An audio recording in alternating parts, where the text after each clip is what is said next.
వెంకటకృష్ణ చంద్రబాబు నాయుడు గారు 2019లో చిత్తుగా ఓడిపోయినప్పుడు ఈవీఎంల ద్వారా ఓడిపోయామన్న మాటలు ఒకసారి విను.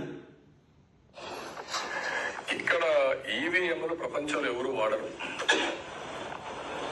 ఎందుకు వాడరంటే ఆటోమేటిక్ గా మ్యానిపులేట్ చేయడానికి అవకాశాలు ఉన్నాయి ఈవీఎంలు. ఇది చిప్పులు కానీ ఎవడైతే డిజైన్ చేశాడో, ఎవడైతే దాన్ని మ్యానుఫ్యాక్చర్ చేశాడో వాడు అనుకుంటే దాన్ని కమాండ్ చేసే అవకాశం ఉంది. రెండోది ఇన్స్క్రిప్షన్ చేసామన్నా కూడా దాని ఇన్క్రిప్షన్ మళ్ళా డీకోడింగ్ చేసే అవకాశం కూడా ఉంది. కాబట్టి ప్రజాస్వామ్యం కొంతమంది చేతుల్లో ఎందుకు పెట్టాలి? ఈ మధ్య కాలంలో కొంతమంది పదాలు తిరుగుతున్నారు. మేము డబ్బులు ఇస్తే మేము అంత గెలిపిస్తాం, సీట్లని గెలిపిస్తాం అనే పరిస్థితికి వచ్చారు. ఎక్కడే పోతే ప్రజాస్వామ్యం అడుగుతున్నా. ఇది అందరూ ఆలోచించాల్సిన అవసరం. దేశంలో ఉండే ప్రతి ఒక్క రాజకీయ పార్టీ, ప్రతి ఒక్క పౌరుడు వేరే ట్రాన్స్పరెన్సీ ఇన్ దిస్. ఈవీఎంలు వద్దు, ట్యాంపరింగ్ అవుతాయి, మెనిపులేట్ అవుతాయి, ఓట్లు నష్టపోతాం, ఓన్లీ బ్యాలెట్ పేపర్ ద్వారా ఎలక్షన్లు చేయాలి అని చంద్రబాబు నాయుడు గారు ప్రతి పార్టీకి పిలిపించారు కదా 2019లో.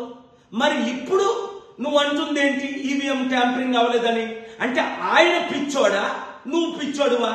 అప్పుడు మీరు సత్యం మాట్లాడారా, ఇప్పుడు సత్యం మాట్లాడుతున్నారా? నేనెప్పుడు సత్యమే మాట్లాడతా. మనిషిని మారను, మనసు మారదు, సత్యం ఎప్పుడు కూడా ఒకటి గుర్తించుకో వెంకటకృష్ణ, సత్యమే గెలుస్తుంది. ఇప్పుడు ఈవీఎంలు లేకుండా బ్యాలెట్ పేపర్లో ఎలక్షన్ పెడితే ఎవరు గెలుస్తారన్నది ప్రజలు తెలుస్తారు.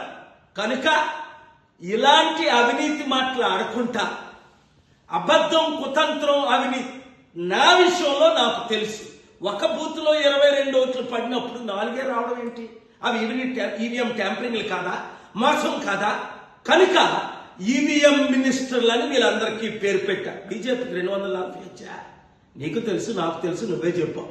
140 కూడా రాలేదు వారికి. అంటే 400 అంటే ఇప్పుడు 240 వస్తే ట్యాంపర్ అవ్వలేదే అనుకుంటారని కన్ఫ్యూజన్తో ప్రజలు తిరస్కరిస్తున్నారు ఇప్పుడున్న అవినీతి పరుల్ని.